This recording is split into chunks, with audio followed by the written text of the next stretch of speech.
Isang sulok sa malayo, sariwang mga sugat mula sa anino. Kinuha ang ngiti mula sa labi, pinalitan ng sakit at bigat. Hinayaang baguhin ang mga karanasan upang may bagong lagdaan sa ating sinimulang daan. Masaya nung simula, bigati ang naging paksa ng mga natitirang pahina sa ating makabuluhang akda. Pulang rosas at punting mantel sa lamesa, bakit ngayon napalitan ng pagsisisi at sumpa?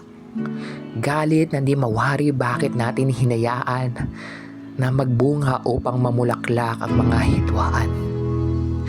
Naging masaya sa tuwid na daanan, unting-unting napalitan ng lubak na paraluman. Ikaw pa ba ang taong gumawa ng kasiyahan? Ba't di mo maayos ang nagulo mong tahanan? Binigkas ang bawat letra sa kasunduang nilagdaan sa lamesa. Mga kasinungalingan mong di na maitama, ako ang nagbayad sa impyernong tanikala. Sinabi mo noon na tayong dalawa ang magtatakda. Bakit ngayon ako lang ang natira?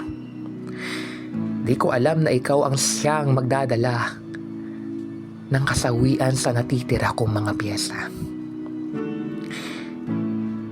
Ni minsay, kaya iyong tinanong sa sarili mo kung tama ba ito? Itong landas na ikaw mismo ang tumulong sa akin upang mabuo natin ang tagumpay. Ba't parang di mo ko mahawakan? At ba't ako ang sinisi na ako ay may kahalikan? Tama bang ikaw ang mismo maghayag ng kataksilan?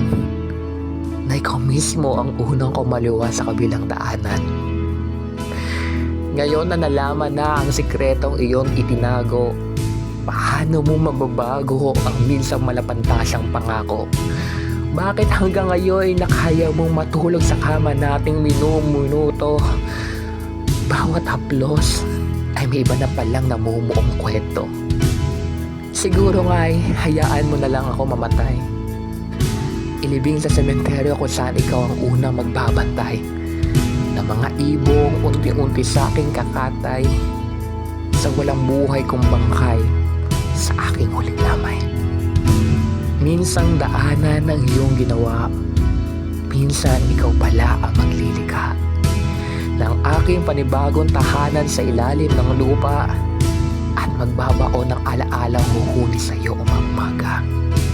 Matapos ang lahat ng mga kabaliwan, lahat ng sigaw at halakhakan ay ang saksak mula sa ating higaan na bumaon kada araw na ika'y aking nasisilayan. Kaluluwang di matatahimik sa kakaisip at pilit na bumabalik sa iyong daanan kahit matagal na itong napalitan ng putik at walang taong nag-aalaga sa mga nagtagong halik. Tinahak ang daan na akala'y siya'y magtatakda kung ano ang hangganan sa sinimulang kabanata.